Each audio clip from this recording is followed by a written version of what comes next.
Govinda Gopala. Hello my dear friends, आप लोगों का बहुत बहुत स्वागत है बालाजी इंडियन कोडर्स में। और जैसा कि मैं आप लोगों को जो है C#.net के लिए पढ़ा रहा हूँ, इस टाइम क्लासेस चल रही हैं। तो आज हम जो पढ़ेंगे वो हम पढ़ेंगे थोड़ी सी .NET में जो .NET फ्रेमवर्क है उसमें इंडिपेंडेंसी क्या होती है, प्लेटफॉर्म इंडिपेंडेंसी क्या चीज़ है, उसके बारे में थोड़ा डीपली पढ़ेंगे। तो आप लोगों को थोड़ा कंसेप्ट ये क्लियर होगा, उसमें से फायदा क्या होने वाला है कि इसमें इंडिपेंडेंट हो करके कैसे काम होता है, कैसे करता है ये, कैसे कोड एक ऑपरेटिंग सिस्टम से दूसरे ऑपरेटिंग सिस्टम में किस तरीके से वर्क करता है। तो थोड़ा सा मैं आपको ये बताना चाहूंगा। तो हमारा क्या है .NET, ठीक है, .NET। तो अभी हम .NET फ्रेमवर्क के बारे में पढ़ रहे हैं। तो इसमें एक होता है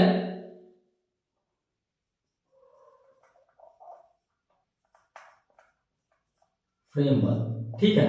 तो .NET फ्रेमवर्क का सबसे बड़ा चीज क्या देता है, वो देता है independency.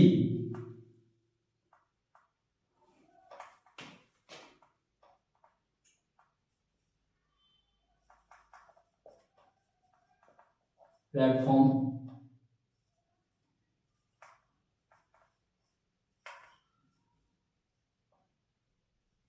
Independency, platform independency. Platform का मतलब क्या है, पहले तो ये आप समझिए। प्लेटफॉर्म मतलब ऑपरेटिंग सिस्टम, OS। आप इसको ऐसे लिख लीजिए, ऑपरेटिंग सिस्टम, इसको हम OS कहते हैं, OS। तो ये प्लेटफॉर्म है।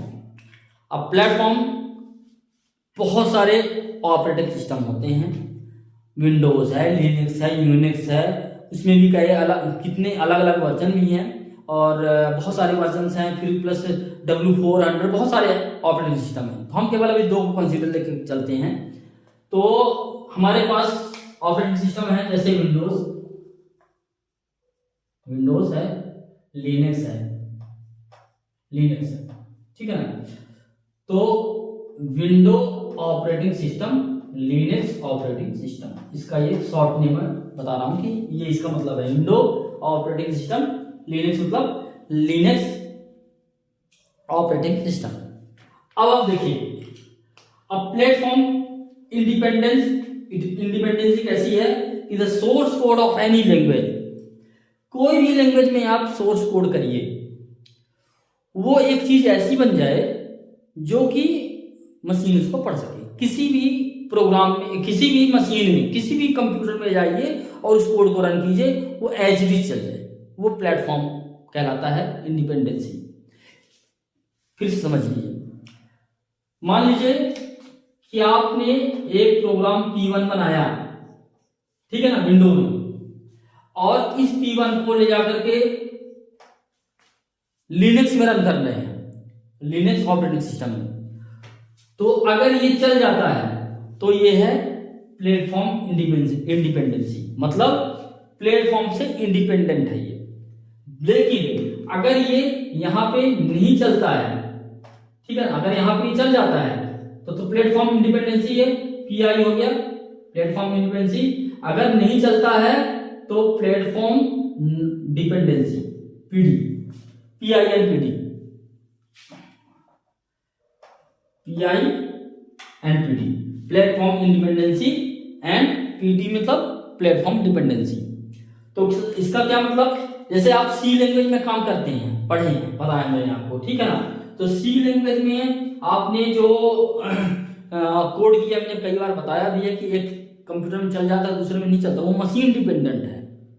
वो क्या है, मशीन डिपेंडेंट। तो मशीन, एक मशीन में विंडोज है, दूसरे मशीन में भी विंडोज है, तो भी उसमें कंपाइलर मशीन के ऊपर चल रहा होता है, तो कई बार डिफरेंट हो जाता है और नहीं चलता है। C++ जो है, C++ में क्या होता है, वो भी मशीन डिपेंडेंट है, लेकिन थोड़ा इंप्रूव करके वो प्लेटफॉर्म डिपेंडेंट हो जाता है। थोड़ा और इंप्रूव कर देते हैं तो प्लेटफॉर्म डिपेंडेंट हो जाता है, मतलब PD हो जाता है, मतलब उसमें एक प्लेटफॉर्म से दूसरे प्लेटफॉर्म में नहीं चलेगा। अगर आपने डिजाइन किया है कोड को विंडो में लिखा है और ले जाकर उसी कोड को आप लिनक्स में चलाएंगे नहीं चलेगा। तो इस तरीके से ये क्या है कि प्लेटफॉर्म इंडिपेंडेंसी को जनरेट कर रहा है, वो प्लेटफॉर्म डिपेंडेंसी को जनरेट करता है C++।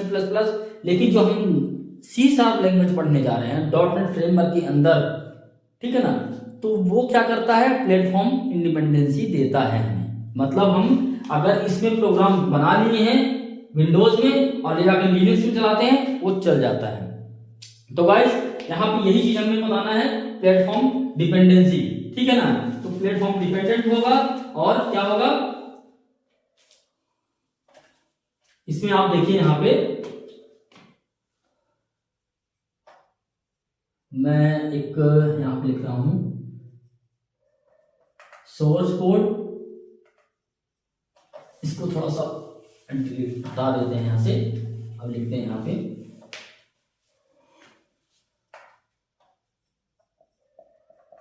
Source code. इसके बाद सोर्स कोड क्या होता है, कंपाइल होता है, कंपाइल, और कंपाइल के बाद क्या होता है, मशीन में रन होता है, मशीन लैंग्वेज, ठीक है ना। मशीन या ये कंपाइल होने के बाद क्या होता है, .exe फाइल बनता है, जिस नाम से भी प्रोग्राम होगा। जैसे ABC है, ABC है तो abc.exe एक्सिक्यूटेबल फाइल। exe मतलब क्या होता है, एग्जीक्यूटेबल फाइल। तो जब हम इसको रन करते हैं सोर्स कोड को, तो सोर्स कोड हम लिखे होते हैं, जैसे मान लो कि सी ने लिखा है, हमने सी में लिखा है C++ में, तो हमने लिखा सी आउट, है ना, हमने लिख दिया सी आउट। ये यहाँ पे कंपाइल हो जाएगा, वो फाइल पूरी कंपाइल होगी। अब कंपाइल बनने के बाद यहाँ पे एग्जीक्यूटेबल exe फाइल बन जाएगी, वो मैं आपको दिखाऊंगा .exe फाइल कैसे बनती है, दिख रही होती है। तो C और C++ में सब में बनती है एग्जीक्यूटेबल फाइल। जितने भी आपने रन प्रोग्राम बनाया है C और C++ में, तो वो भी सारी आप देखेंगे जाकर के, तो वहां पे आपको एग्जीक्यूटेबल फाइल मिल जाएगी, प्रोजेक्ट अगर बनाते हैं तो। नहीं तो .c के नाम से सारी फाइलें सेव होती हैं, और C++ के नाम से उनकी अलग से, मतलब C की फाइल, C++ की फाइल सेव होती है। तो हम जब अब C# में काम कर रहे हैं, तो इसमें हम हमारी सारी की सारी फाइलें जो बनेंगी वो एग्जीक्यूटेबल बन जाएंगी .exe। तो ये आप यहाँ पे समझ जाइए। अब आप देखिए यहाँ पे, ठीक है ना। अब मैं आपको थोड़ा सा डिटेल में बताता हूँ, इसको थोड़ा सा मैं इसको मिटाता हूँ, ठीक है ना। इसको हमें ये ध्यान रखिएगा कि हम प्लेटफॉर्म इंडिपेंडेंसी पढ़ रहे हैं,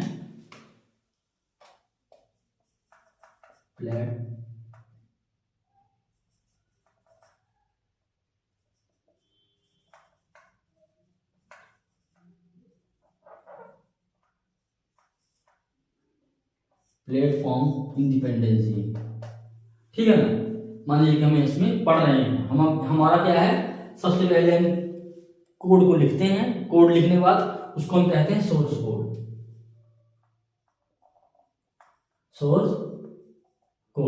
ठीक है। सोर्स कोड के बाद क्या होता है, कंपाइल होता है। हम जो भी कंपाइलर C में है, C++ में C# का जो भी है, उसका कंपाइलर डिजाइन होता है। तो हमारा जैसे .NET फ्रेमवर्क में है, तो .NET फ्रेमवर्क में भी कंपाइलर डिजाइन है .NET के अकॉर्डिंग। और जैसे जैसे जो भी लैंग्वेज है, उसका फ्रेमवर्क का कंपाइलर है, ऑलरेडी फ्रेमवर्क कंपाइलर है। तो कंपाइल होने के बाद क्या होगा, .exe फाइल बनेगा। क्या बनेगा, .exe फाइल, ठीक है ना।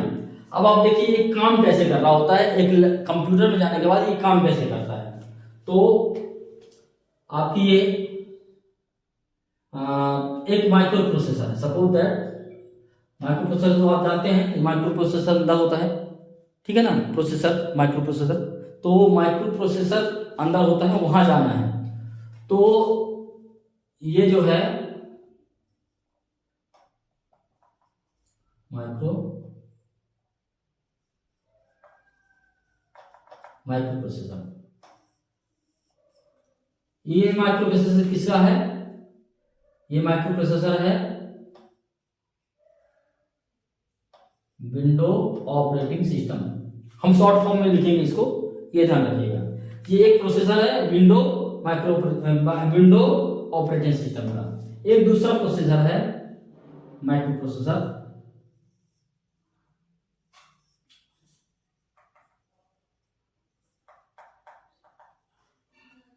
माइक्रो प्रोसेसर ये किसका है? लिनक्स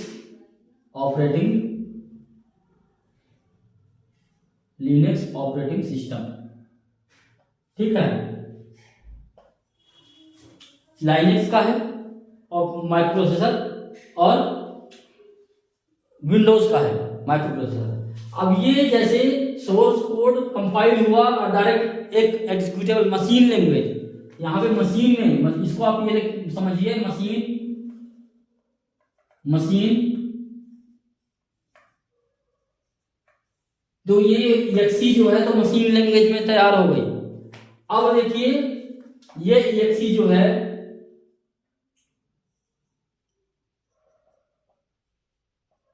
ये एग्जीक्यूटेबल फाइल .exe, ठीक है ना,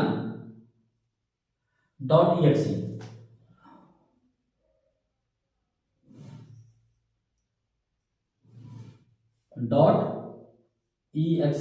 ठीक है ना।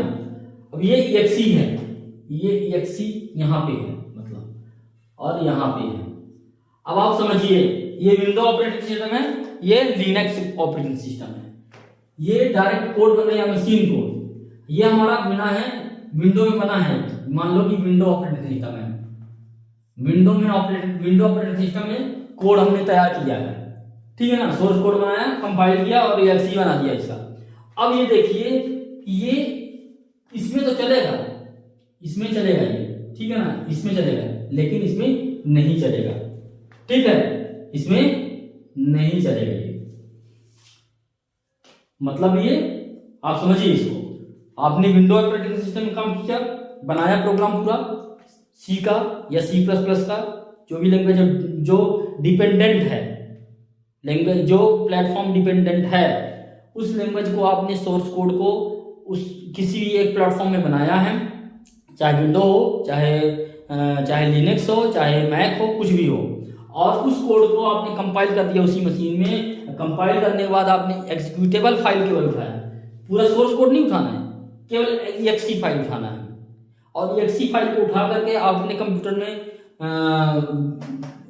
लिनक्स में चलाएंगे। आप विंडो में बना हुआ है, लिनक्स में ये exe चलाएंगे आप अगर, तो ये exe नहीं चलेगा। ये प्लेटफॉर्म, इसको कहते हैं हम प्लेटफॉर्म डिपेंडेंट, ठीक है ना, इसको कहते हैं हम प्लेटफॉर्म डिपेंडेंट। यहाँ पे ये चीज है विंडोज में हमने बनाया है, अगर लिनक्स में बनाया है तो लिनक्स में चलेगा, विंडो में नहीं चलेगा, तो ये आपको समझना चाहिए, ठीक है। अब हम आगे चलते हैं। जब हमने प्लेटफॉर्म डिपेंडेंट बनाया तो प्लेटफॉर्म इंडिपेंडेंट क्या चीज होता है, अब ये समझते हैं। डिपेंडेंट तो हमने बता दिया कि डिपेंडेंट हो गया, एक ऑपरेटिंग सिस्टम में बना है कोई भी प्रोग्राम, और उसकी एग्जीक्यूटेबल फाइल ले जाकर हम अगर रन करते हैं दूसरे प्लेटफॉर्म में तो नहीं चलेगा। तो अब हमारे पास क्वेश्चन ये उठता है कि हमारा प्लेटफॉर्म डिपेंडेंट तो हो गया, इंडिपेंडेंट क्या है, क्या और कैसे होता है, वो मैं दिखाता हूं आपको।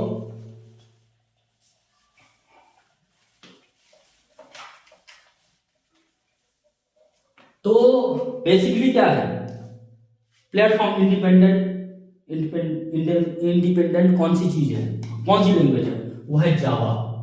एक एग्जांपल लेके चलते हैं, एक लैंग्वेज है जावा।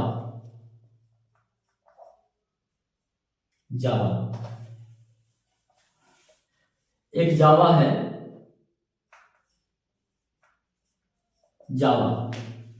जावा भी एक ऑब्जेक्ट ओरिएंटेड प्रोग्रामिंग लैंग्वेज है और बहुत ही फेमस है। इसका भी कंसेप्ट बहुत अच्छा है। ये प्योर ऑब्जेक्ट ओरिएंटेड प्रोग्रामिंग है, ये प्योर, ये इसमें बिना ऑब्जेक्ट बनाए कुछ भी काम नहीं कर सकते हैं, बिना क्लास और ऑब्जेक्ट के कुछ भी काम नहीं कर सकते हैं। तो हम इसमें प्लेटफॉर्म इंडिपेंडेंट है, ये इंडिपेंडेंसी है। कैसे होता है, जावा में हमने एक प्रोग्राम बनाया, ठीक है ना, जावा,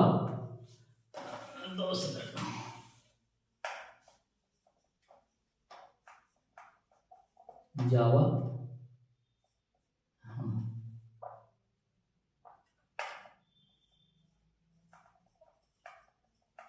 लैंग्वेज, ठीक है ना। जावा लैंग्वेज में हमने क्या बनाया, एक सोर्स कोड बनाया, सोर्स कोड, ठीक है। अब सोर्स कोड हमने लिख लिया, अब ये क्या होगा, अब यहां क्या होगा, ये कंपाइल होगा, कंपाइल हुआ। अब क्या होगा, ये कंपाइल होने के बाद क्या बनाएगा ये, अब ये डायरेक्ट एक्सी फाइल नहीं बनाएगा, एग्जीक्यूटेबल फाइल नहीं बनाएगा, ये बनाएगा क्या, बाइट कोड, बाइट कोड बना दिया ये। अब ये काम हो गया कंपाइल होने का, कंपाइलर का। अब बाइट कोड जो है जेवीएम इसको रन करेगा, मतलब एक चीज इसमें बना दिया, बाइट कोड तक बना दिया, कंपाइलर बन गया, तैयार हो गया। अब इसके बाद क्या करेगा, मतलब इसका देखो आप कि जावा का जो है, तो सोर्स कोड रन हुआ, कंपाइल हुआ, कंपाइल करने के बाद बाइट कोड बना रहा, ये आउटपुट नहीं बना रहा, बाइट कोड बना रहा है ये। और ये बाइट कोड जो है तो मशीन लैंग्वेज में नहीं है, किसी एक लैंग्वेज में है, बाइट कोड में है। इसको कौन अंडरस्टैंड करता है, जेवीएम करता है, ठीक है ना। तो अब ये बाइट कोड जो है, बाइट कोड जो है, तो कौन, जेवीएम, जैसे डॉट नेट फ्रेमवर्क होता है, वैसे ही जेवीएम होता है, जावा वर्चुअल मशीन, एक तरीके से जावा का वो होता है। तो आपका जो है, तो एक वो जावा का मशीन बना देता है अपने आप में, तो वो भी प्लेटफॉर्म है जेवीएम, ठीक है ना। ये प्लेटफॉर्म डॉट फ्रेमवर्क है, ये जेवीएम फ्रेमवर्क है, हर मशीन में, विंडोज में भी डालते हैं, ओएस में, सब ओएस में ये जेवीएम डला होता है ऑटोमेटिकली, ठीक है ना। तो बाइट कोड के बाद क्या बनता है, .exe फाइल, मतलब मशीन लैंग्वेज, ठीक है ना। तो आपने सोर्स कोड को रन किया, जावा लैंग्वेज में बना हुआ है, फिर आपने कंपाइलर को भेज दिया कंपाइल करने के लिए, यहाँ पे कंपाइलर है, कंपाइल किया, और एक कंपाइल करके बाइट कोड बना देता है, बाइट कोड बन गया। अब बाइट कोड जो है, तो बाइट कोड आपका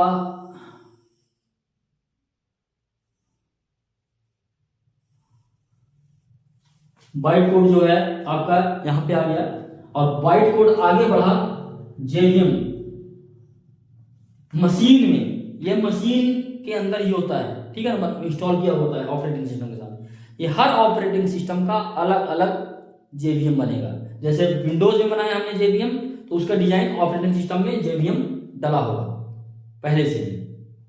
इसी तरीके से अगर आपका लिनक्स में है, तो लिनक्स के ऑपरेटिंग सिस्टम में जेवीएम लिनक्स के अकॉर्डिंग बना होगा।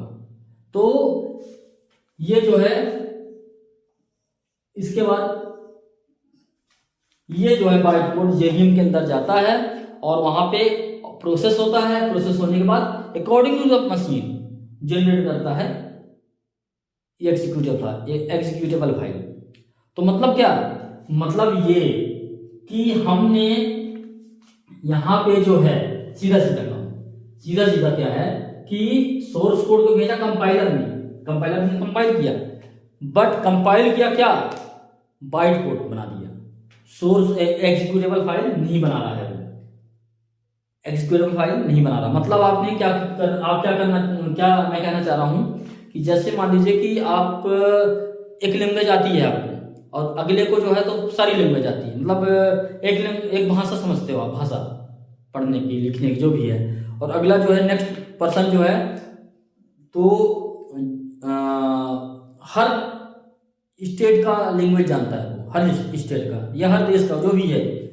तो आपने जिस देश की कोडिंग, आप मान लो कि भारत के हो तो हिंदी में लिखे, तो वहां पे गया, कंपाइल होकर के बाइट कोड बना दिया उसका। तो ऐसा कोड बना दिया कि वो हर हिंदी में लिखे, लेकिन इंग्लिश ऑल द वर्ल्ड चलता है।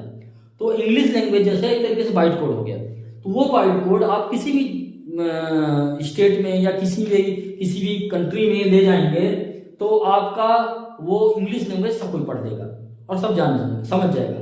उसी तरीके से ये लैंग्वेज जो है जावा लैंग्वेज, उसका सोर्स कोड कंपाइलर के थ्रू कंपाइल होकर के बाइट कोड बनाता है, और बाइट कोड जो है तो जेवीएम से रन हो जाता है, और रन होने के बाद एक्सिक्यूटेबल फाइल बनाता है। तो चूंकि ये जो है ये चीज जो है तो मशीन के डिपेंडेंट में चलता है, मशीन डिपेंडेंट है, ये मशीन के ऊपर चलता है, मशीन के ऑपरेटिंग सिस्टम के ऊपर चलता है। जो भी ऑपरेटिंग सिस्टम यहाँ पे है, जैसे मान लो यहाँ पे मान लो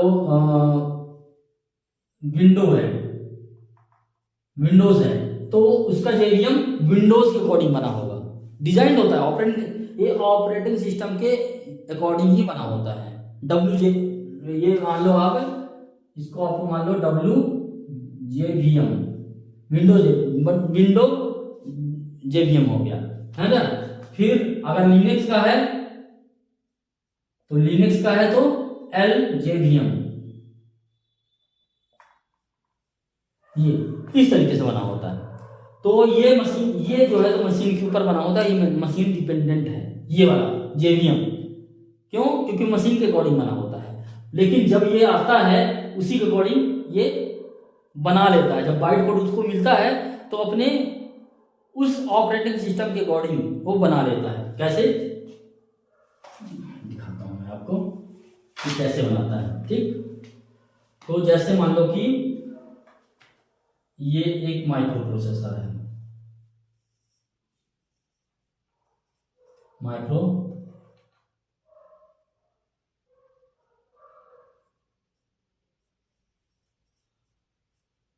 प्रोसेसर है, ठीक है ना। एक और माइक्रो प्रोसेसर है, मान लो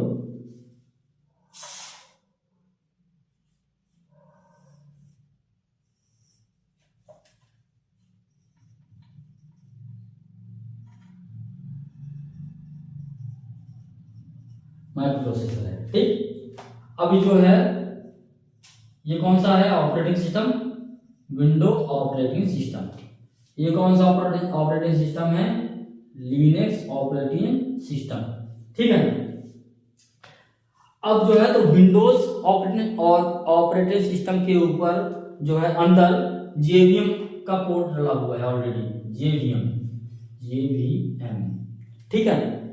ऐसे ही लिनक्स ऑपरेटिंग सिस्टम के अंदर ही जेवीएम डला हुआ है लिनक्स अकॉर्डिंग, ठीक है।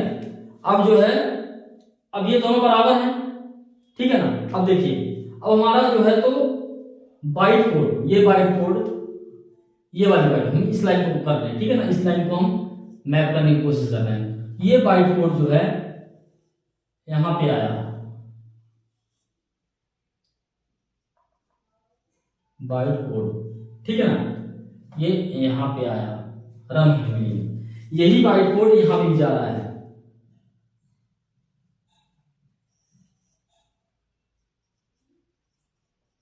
बाइट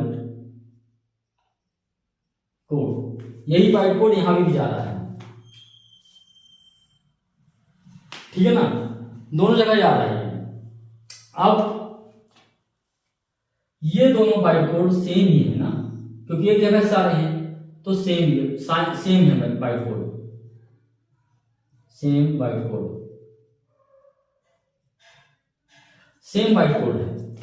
अब जब ये जेवीएम के साथ रन करेगा, ये रन होगा तो ये विंडो मशीन के अकॉर्डिंग कोड जनरेट कर देगा, विंडो मशीन कोड, ठीक है ना। विंडो मशीन कोड बना दिया इसने क्या बना दिया, रन होकर के ये बना दिया क्या, यहां पे रन होकर के लिनक्स मशीन कोड, ठीक है ना। ये दोनों बना दिए। अब विंडोज ऑपरेटिंग सिस्टम है तो विंडोज मशीन कोड को समझता है, जानता है। तो ये दोनों जो है तो क्या है, ये दोनों भी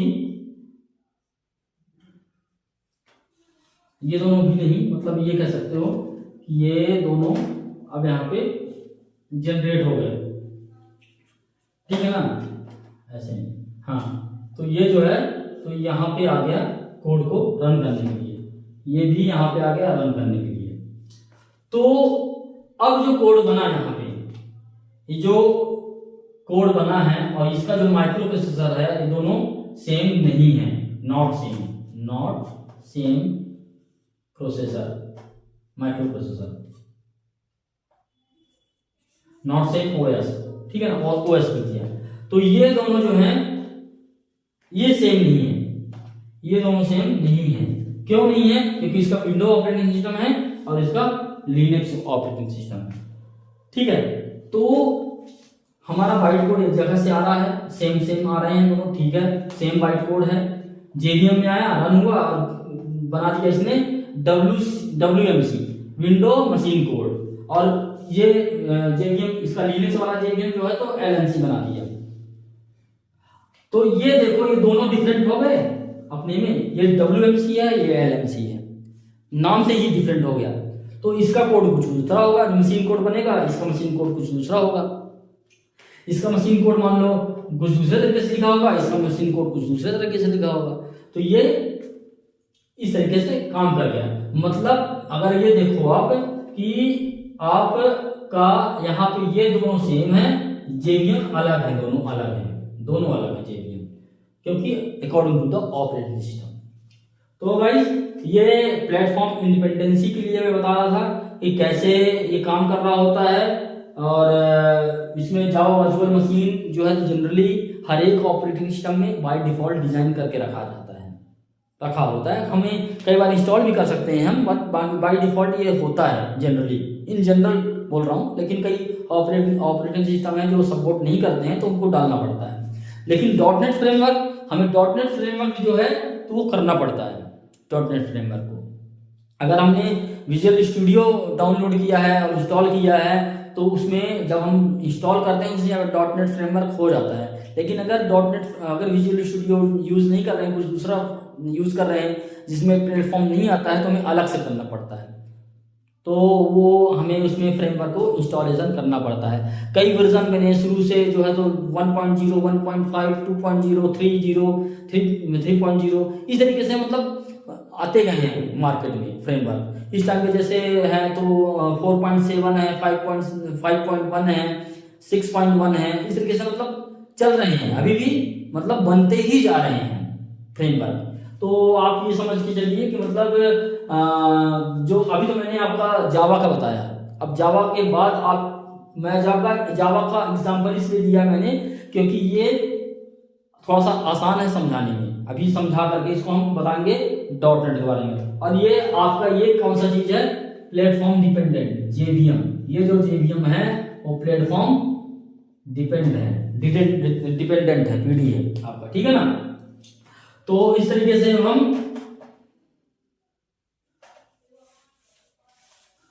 हमने ये प्लेटफॉर्म डिपेंडेंसी का थोड़ा सा यहाँ पे देखा, हमने जावा का एग्जांपल लिया।